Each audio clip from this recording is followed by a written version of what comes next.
안녕하십니까, 이진우입니다. 요즘 우리나라 보험회사들이 최근에 연 4% 수익률을 내세우는 저축성 보험들을 내놓고 있습니다. 요즘 은행 예금 이자가 3%대인 것을 감안하면 저축성 보험의 이자는 이보다 좀 높은 거라서 가입을 해볼까 생각하는 분들도 있을 것 같은데, 요즘 나오는 저축성 보험의 장단점이 뭔지 좀 따져보겠습니다. 국세, 세금을 카드로 납부할 때 카드 수수료를 납세자가 내게 하는 건 문제가 있다는 지적이 나왔습니다. 지금 지방세는 카드 수수료를 납세자가 안 내지요. 그런데 여전히 국세는 카드 수수료를 카드로 세금을 납부하는 소비자가 내고 있는데 왜 이런 건지 좀 알아보겠습니다. 중국 지방정부의 부채 비율이 꾸준히 늘고 있습니다. 이건 중국 경제의 요즘 내관으로 꼽히는 부동산 시장 침체가 원인입니다. 이 얘기도 좀 들어보겠습니다. 9월 19일 월요일 손에 잡히는 경제 바로 시작합니다.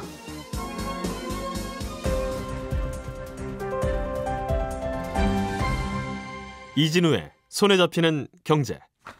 네, 오늘도 경제 뉴스 깔끔하게 정리해 보겠습니다. 김현우 소장, 박세훈 작가, 한국경제신문의 나수지 기자, 이렇게 세 분과 함께하죠. 안녕하십니까? 네, 안녕하세요. 예, 김현우 소장님. 네. 요즘 시중금리가 계속 올라가니까 네. 저축성 보험의 이건 이자도 아니고 꼭 수익률도 아니고 보장 비율도 아니긴 합니다만, 네. 하여튼 연 4%대 저축성 보험들이 네, 그렇습니다. 꾸준히 나오고 있어요. 예. 저축보험이라고 한다면 보장 기능은 거의 없고 만기에 납입한 보험료보다 더 많이 받아가는 보험을 저축보험이라고 하는데, 예. 형태는 적금처럼 매달 붙는 월 납입식이 있고, 예금처럼 한 번에 목돈 넣고 만기까지 기다리는 일시납 방식이 있습니다. 근데 최근에 나오는 상품들을 보면 그 적용이율이 4%라고 되어 있는 게 일시납 방식으로 하는 보험들이 경쟁적으로 출시가 되고 있어요. 내년부터 그런데 새롭게 바뀌는 회계 기준이 있는데, 이 기준에 따르면 줘야 할 보험금도 시가로 평가해서 고금리 시절에 판매된 보험들은 보험사에게 굉장히 부담입니다. 그러니까 쉽게 말해서 같은 보험금을 내주더라도 네. 판매했을 당시보다 금리가 점점 낮아지면 그 돈을 어디선가 메꿔야 되잖아요. 그런 것도 시중 금리에 따라 가지고 부채로 평가하고 방식이 조금 달라지는데요. 그거에 의해서 저축보험을 판매하는 게 기존보다는 보험사들에게는 부담입니다.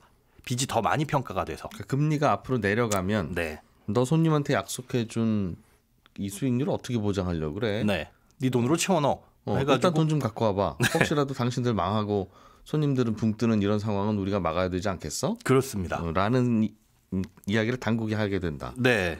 그래서 이 저축성 보험을 한동안 판매를 잘 안 했습니다. 예. 그러니까 이 애둘러서 수수료를 낮춘다든가, 예. 설계사들의 수수료를 낮춘다든가 하는 방식으로 연금이나 일반 저축보험을 판매를 잘 안 하고 보장성 보험에 집중을 했는데, 금융당국한테 그런 잔소리 들을까 봐. 예. 최근에 이렇게 저축보험을 앞다퉈서 출시하는 이유가 두 가지로 분석이 되고 있어요. 하나는 지금으로부터 약 한 10년 전쯤에 2013년에 세제 개편이 됐습니다. 그 전까지는 보험은 10년만 유지하면 차익에 대해서는 무조건 비과세 혜택을 줬었는데, 네. 이때쯤부터 납입보험료를 2억 원까지만 제한을 해뒀어요. 그래서 그때 당시에 막차를 타려고 가입했던 보험들이 있습니다. 저축보험들이. 근데 그게 이제 10년 정도가 되면서 만기가 도래하면서 그 고객들을 잡아놓으려고 이런 것들을 출시하는 것이다라는 해석이 하나가 있고요. 이분들은 이제 그때 가입했으면 10년 다 돼가니까, 예. 10년만 유지하면 원하는 거 다 해결되는 거니 다 찾아갈 거다는 그런 걱정 때문이라는 거죠. 그렇죠. 그래서 뿔뿔이 흩어지는 거, 그 돈을 잡아보자. 그게 예. 한 13조 원 되는 걸로 추산이 되고 있거든요. 그것과 예. 또 하나는 이제 그렇게 4% 넘는 금리를 적용을 해줘도 그 돈을 굴릴 만한 곳들이 많이 생겨났기 때문입니다. 최근에 이제 은행이 발행하는 5년짜리 채권 금리만 하더라도 4.6%가 넘어요. 그리고 다른 은행이 아닌 다른 금융기관이 발행하는 채권들도 가장 신용도가 높은 AA 플러스 등급 채권이 5%가 넘습니다. 예. 그러니까 이렇게 우량한 투자처가 많다 보니까 4%쯤 준다고 하더라도 보험사는 사실상 크게 불안한 게 없는 환경이 만들어진 거죠. 그럼 지금은 한꺼번에 돈을 보험사한테 주시면, 예. 그걸로 보험사는 열심히 굴려서 연 4%대를 앞으로 계속 보장하겠습니다라는 뜻인가요? 예, 원래는 보험사가 만드는 상품들도 다 변동금리입니다. 매월 바꾸거든요. 그런데 네. 지금 출시되는 상품들을 보면 만기까지 확정금리 상품들을 내놓고 있어요.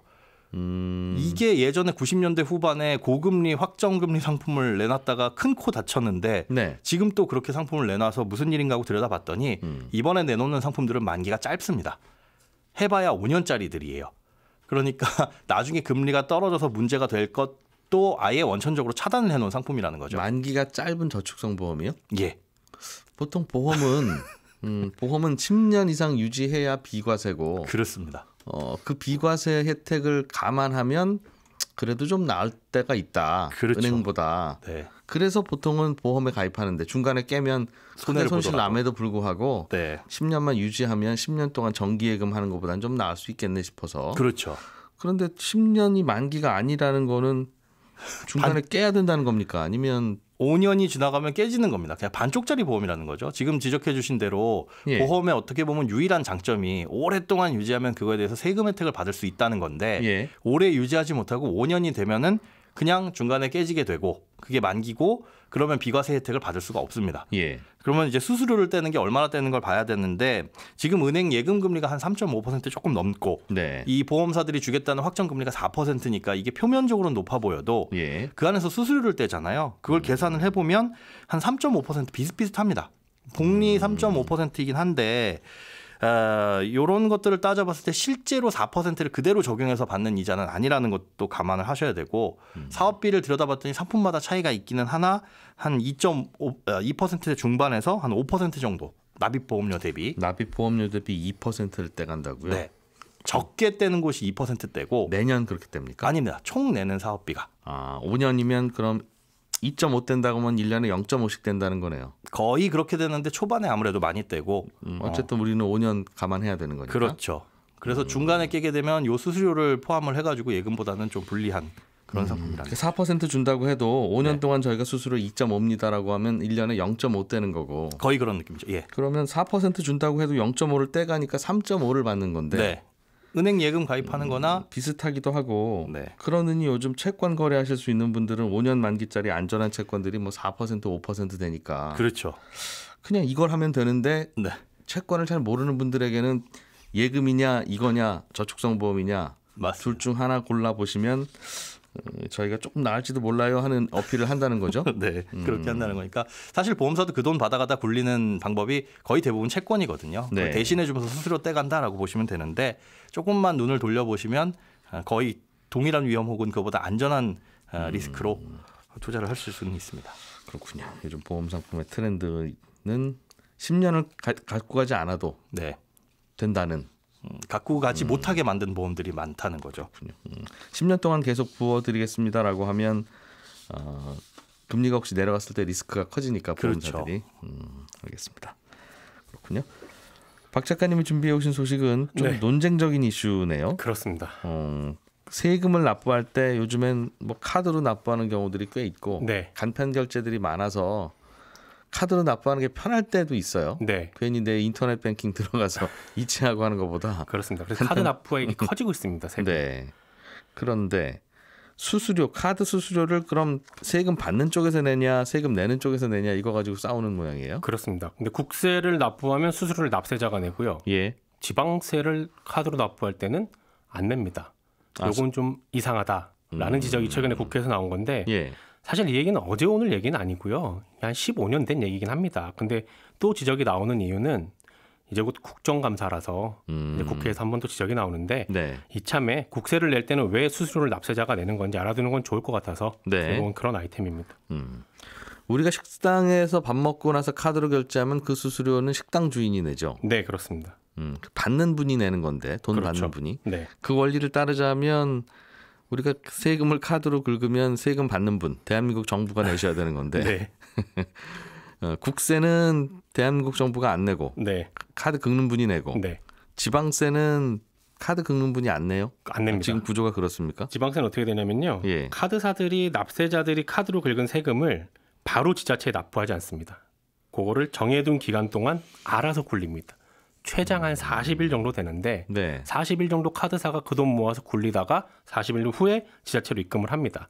이런 걸 신용공여 방식이라고 하는데 예. 카드사는 지자체든 납세자든 둘 중 한쪽에서 받아야 할 수수료 대신에 네. 40일 동안 돈을 굴려서 나오는 수익으로 그 수수료를 대신하는 겁니다. 수수료를 안 받고 그래서 지방세는 납세자가 따로 수수료를 안 내는 그 겁니다. 대신 우리가 받은 세금 2달 후에 지자체에 드립니다. 네. 2달 동안 우리가 어떻게 굴리는지는 묻지 마세요. 그렇습니다. 그러니까 지자체 입장에서도 알아서 굴리세요. 대신 수수료는 양쪽에서 안 받는 겁니다. 네. 라고 약속을 하는 거죠. 그런 구조면 네. 중앙 정부가 받아가는 국세도 그렇게 하면 될 것 같은데. 네. 안 되는 이유는 일단 법적으로 안 됩니다. 국세법에 보면요. 예. 카드사가 받은 세금은 예를 들어 오늘 카드로 국세를 긁었다. 그러면 늦어도 모레까지는 카드 회사가 그 돈을 국세청에 납부해야 된다. 이렇게 적혀 있습니다. 그런데 이거는 국세법에 예. 법을 고치면 되긴 하거든요. 예. 그래서 국회에서도 이 법을 고치려는 법안들이 여러 번 발의가 됐습니다. 다만 법안 발의가 될 때만 반짝 관심을 받다가 다른 법안들한테 밀려서 통과 안 되고 그렇게 잊혀지고 국정감사할 때쯤 되면 다시 또 다른 의원들이 이거 문제가 아닙니까? 라고 지적을 하고 법안 발의되고 이 과정이 지금 15년째 반복이 되고 있는 거거든요. 물론 기재부하고 국세청의 명분도 있습니다. 누군가 신용카드로 세금을 내면 그 비용은 결국 다른 국민들이 부담을 하게 되는 거거든요. 그렇죠. 예를 들어 국세도 지방세처럼 신용카드 회사가 세금 들고 있다가 뭐 한 두어 달쯤 늦게 국세청에 갖다 주는 식으로 하게 되면 네. 그 두어 달 동안은 정부는 그 세금의 이자 수익만큼은 포기를 해야 되는 셈이거든요. 그렇죠. 결국은 정부가 손해를 보게 되는 거고 이 손해는 결국은 다른 납세자들한테 부담이 전가가 되는 거라서 그리고 그 규모가 1년이면 몇백억씩 되다 보니까 정부는 카드를 세금으로 내려면 내는 사람이 수수료까지 부담하세요. 네. 라고 하는 겁니다. 그렇군요. 이런 거는 여기저기 많아요. 특정한 소비자들만 이익을 보는 이런 상황을 어떻게 봐야 되느냐. 그렇죠. 예를 들면 우리가 식당에 갈 때 그냥 걸어가는 분도 있고 네. 차 가지고 가는 분도 있는데 주차 2시간 무료인 경우들이 많잖아요. 그렇죠. 그럼 차 갖고 가는 분이나 걸어가는 분이나 밥값은 똑같이 내고 주차비는 안 내고 오는 건데 네. 식당 입장에서 보면 그 주차비를 내기는 낼 거 아닙니까? 어딘가에다가. 그렇죠. 그러면 걸어오는 분이 차 타고 오는 분의 주차비까지 사실은 대신 내주는 그런 네. 구조인 건데 그렇죠.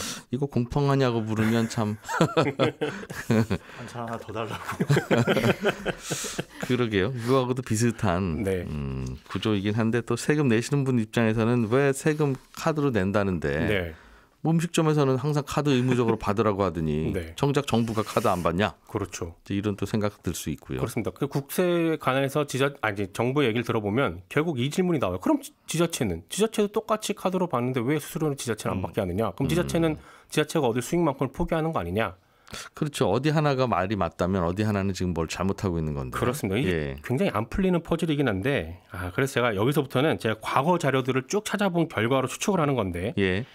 지방세를 카드로 처음 내게 된 게 1990년대 후반이었거든요. 97년 10월에 의정부에서 아마 처음 받은 걸로 제가 자료를 찾아봤는데 당시에는 모든 지자체가 다 카드로 내던 게 아니고요. 네. 몇몇 지자체만 카드 납부를 받았고 그때는 수수료를 지자체가 냈습니다. 지자체가 부담하면서 수수료를. 그렇습니다. 예. 수수료 부담이 있긴 하지만 신용카드로 세금을 내게 하면 세금 낼 때 일시적으로 현금이 없어서 못 내는 일은 없지 않느냐. 그러니까 세금 체납 방지 효과가 더 크다.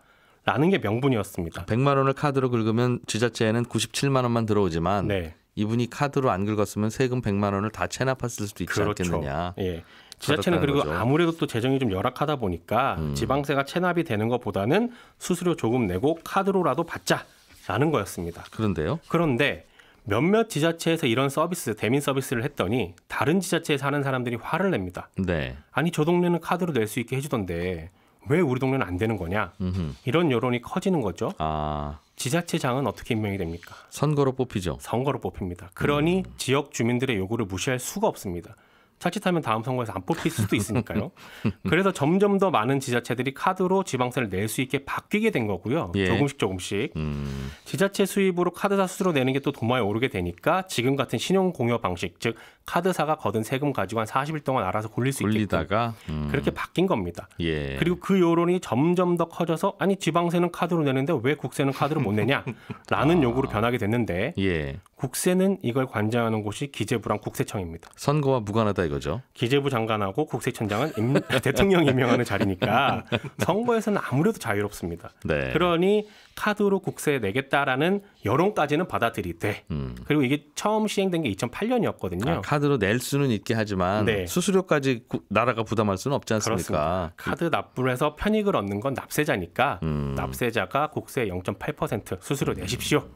라고 된 게 아닌가 싶습니다. 주차장은 준비해 놓되 주차비는 손님이 내십시오. 그렇습니다. 걸어오시는 분들은 어떡하란 말입니까? 네. 물론 그런 것도 있을 겁니다. 지방세랑 국세랑 그 규모를 비교해 보면 네. 국세는 아무래도 덩어리가 크잖아요.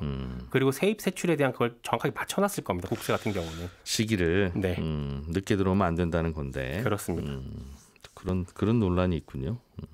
국세청이나 기재부에서 보기에는 뭐 이런 포퓰리즘이 있나 싶을 거고 지자체 입장에서 보기에는 참 중앙정부가 서비스 마인드가 없다고 생각할 거고.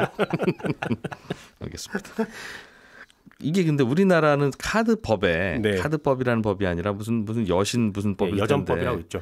거기에는 카드 가맹점으로 가입을 해놓고 어떤 손님한테는 카드 받고 어떤 손님한테는 안 받고 내지는 네. 또 수수료를 손님한테 전가하면 안 된다. 안 됩니다. 그런 법이 있는데 있죠. 정부는 거기 법에 저촉되는 거 아닙니까? 수수료를 우리한테 부과하면 엄밀히 남들한테 따지면 부과하면? 법 두 개가 좀 상충하게 되는 상황인데 예. 그런 비판에 대한 공식 답변, 국세청의 공식 답변이 이렇습니다. 그대로 읽어드릴게요. 국세 납부 대행 수수료는 예. 재화와 용역의 거래에 해당하지 않아 여신 전문 금융업법에 해당되지 않습니다. 네. 라는 겁니다. 그러니까 카드 수수료는 세금을 내는 거는 재화와 용역이 아니기 때문에 네. 이 법에 전혀 저촉되지 않는다라는 겁니다. 언뜻 납득이 잘 안 되긴 하는데 아무튼 이 문제는 아마 계속 앞으로도 논란거리 계속 놀랄거리가 될 겁니다. 이겠네요. 네. 그렇군요. 어떻게 생각해야 되겠습니까, 이건? 이 서비스를 생각하면 그냥 세금 카드로 내게 하는 게 맞는 것 같긴 한데 네. 안 되겠다. 카드로 받으면 안 되겠다라는 생각이 들게 하기 위한 사례를 하나 말씀드리면 예를 들면 그 소득세 같은 거는 막 몇 억씩 내는 분도 있거든요. 그렇죠. 한 분기당 내기도 네. 하고 뭐 종부세도 막 많이 내는 분도 있는데 그거 카드로 아마 내게 하면 한 1억을 카드로 긁으면 카드사가 긁게는 해줄 텐데 네. 포인트로 한 2,300만 원어치 쓸 수 있는 거 쌓아줄 걸요. 막 그걸로 뭐 여행 다니고 막 그러면. 네. 그리고 카드사 입장에서도 괜찮겠습니까? 1억 같은 경우는 일단 긁어놓고 이분이 예. 갚을지 안 갚을지를 모르기 때문에 네. 카드사 입장에서도 국세를 카드로 긁게 하는 건 아마 반대가 좀 있을 거예요. 아니면 뭐 체크 카드만 쓸 수 있게 하더라도 그렇죠. 꽤 될 텐데 그게. 알겠습니다. 나수지 기자님, 네. 중국이 요즘 걱정입니다. 네. 경기가 안 좋은데 중국 걱정하는 게 아니라 이제 중국 경기 나빠지는 게 우리나라에게 영향 미칠까 봐 그러는 거죠. 지방 정부들의 재정 상황이 안 좋다는 네. 얘기가 여러 번 나왔는데 우리나라로 치면 지자체 실제로 얼마나 심각합니까?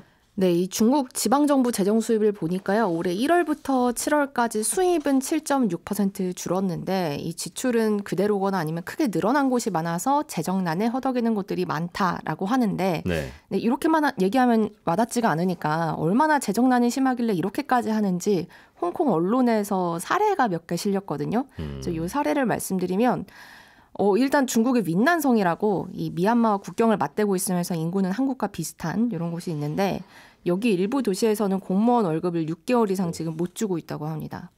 그리고 또 저는 못 주는 것보다는 6개월간 월급을 못 줬는데 계속 그래도 일하는. 이 정부가 돌아가는 게 더 신기합니다. 네, 그만큼 재정난이 좀 심각한 상황이고 예.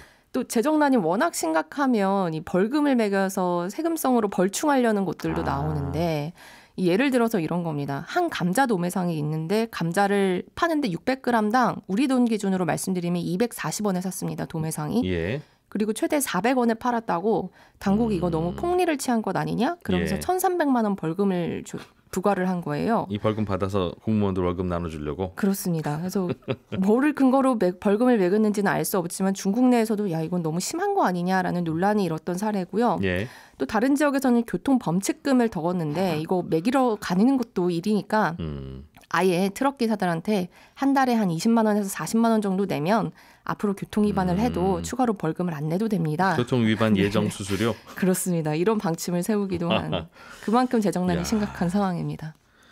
아니 뭔가 들어오던 돈이 안 들어오니까 이럴 텐데. 네. 그러겠죠? 네. 들어오던 돈이라는 게 뭐길래 구멍이 난 거예요? 일단 첫 번째 이유는 코로나 때문에 이 기업들이 경기가 많이 나빠졌잖아요. 그러니까 기업들한테 세금도 깎아주고 인센티브도 주고 그러면서 지방 정부들이 기업으로부터 거둔 세금이 올 들어 7월까지 기준으로 작년보다 한 우리 기준으로 300조 원 넘게 덜 거쳤다고 하고 예. 또 쓰는 돈도 많습니다. 이것도 코로나 때문인데 중국은 지금 제로 코로나 정책을 실시하고 있잖아요. 그러니까 코로나 검사를 많이 받도록 의무로 강제하고 있습니다.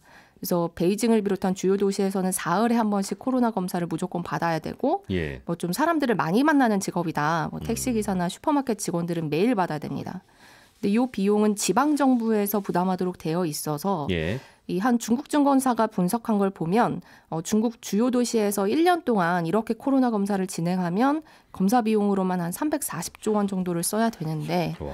이걸 지방 정부들이 다 부담을 하고 있는 거죠. 예. 근데 지방 정부들이 또 하나 더 말씀드리면 돈이 없으니까 진단 기업들도 정부한테 돈을 못 받아서 아, 진단 키트 만드는 회사도. 네. 그래서 중국의 코로나 진단 기업 중에서 상장사 8곳 기준으로만 해도 예. 올 들어서 지방 정부한테 아직 못 받은 돈이 한 2조 8천억 원 정도 된다고 합니다. 그러니까 이건 나중에 기업의 부실로 번질 가능성도 있는 거고요. 또 돈이 안 들어온 이유를 두 번째로 말씀드리면 이게 코로나만큼이나 큰데 중국 부동산 경기가 나빠서 그렇습니다. 부동산 경기 나쁜 거랑 무슨 상관이에요? 지자체 수입하고? 네, 이 중국 모든 토지가 국가 소유죠. 그래서 개인이 토지를 사용하려면 지방 정부한테 돈을 내야 됩니다. 예. 그래서 보통 한 50에서 70년 정도 우리가 사용하겠습니다라고 하고 이걸 경매 방식으로 사야 되는데 이렇게 지방 정부가 소위 땅 장사를 해서 벌어들이는 돈이 세수에서 한 보통은 30%를 많게는 절반까지도 차지한다고 하거든요. 아하. 그런데 부동산 경기가 좋을 때는 너도 나도 토지 사용권을 사서 집을 지으려고 할 텐데 예. 지금 중국 부동산 시장이 주택 가격이 작년 7월부터 1년 넘게 매달 떨어지고 있습니다. 예. 그러니까 돈 주고 땅을 빌리겠다는 사람이 없는 거죠. 빌려가야 거기 아파트도 짓고 해서 파는데. 네. 그래서 지방 정부 입장에서는 이렇게 큰 비중을 차지하던 돈에 구멍이 나니까 예. 이 지방 정부들도 강제로라도 이 땅을 좀 팔만한 곳들, 만만한 곳을 찾는데 이때 등장하는 게 LGFV라고 하는 회사들입니다. LGFV? 네. 이게 무슨 회사예요? 여기는요, 지방 정부가 인프라 지을 때 돈이 필요하잖아요. 예. 근데 중국 지방 정부는 2014년까지만 해도 이 채권을 발행해서 시장에서 돈을 빌리는 게 법적으로 금지가 돼 있었습니다. 예. 그러니까 지방 정부가 혹시 너무 부실해질까 봐 그런 건데, 근데 인프라는 지어야 되니까 이 LGFV라는 껍데기 회사를 하나 만들고, 지방 정부가 네, 그래서 이 회사가 채권을 발행하거나 대출을 받은 돈으로 인프라를 지었습니다. 우리로 치면 SH공사 내지는 경기도개발공사 이런 거네요. 네, 그게 예. 지방 정부마다 다 있는 거죠. 예. 그래서 돈을 빌려주는 사람들 입장에선 뭐 인프라 수익성보다는 지방 정부가 망하지만 않으면 요 돈 돌려받겠지 하고 빌려주는 건데, 예. 근데 지방 정부 재정이 어려워지니까 인프라 지으려고 빌려둔 요 돈을 지방 정부로부터 땅을 사는데 쓰는 겁니다. 예. 그러니까 지방 정부가 이 주머니에서 다른 주머니로 바꿔서 돌려막는 건데, 문제는 이 껍데기 회사 입장에서도 빌린 돈에 대한 이자는 갚아야 되는데 예. 빌린 돈으로 투자는 안 하고 땅만 샀으니까 버는 돈은 없죠. 땅을 사줘야 되는 이유는 우리 지방정부 형이 요즘 어렵다고 하니까. 네. 그래서 그나마 들고 있던 현금은 땅 사느라 빠져나갔고 이자도 그러니까 못 갚는 형식의 재정 상태가 굉장히 나빠졌는데 예. 이럴 땐 형님이 도와줘야 되는데 형님도 지방정부가 힘들어서 돈을 빼가는 상황이니까 빚을 못 갚는 회사들이 빠르게 늘어나고 있는 추세고요. 네. 근데 그러면 결국은 돈을 빌려준 쪽이 불안한 건데 이게 중국 은행은 물론이고 채권을 빌린 곳들도 있어서 네. 그게 불안한 요인입니다. 예, 저는 여성시대 마치고 11시 5분부터 한 번 더 찾아와서 손에 잡힌 경제 플러스로 인사드리겠습니다. 고맙습니다.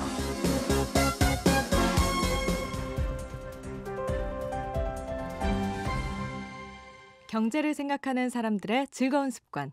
이진우의 손에 잡히는 경제.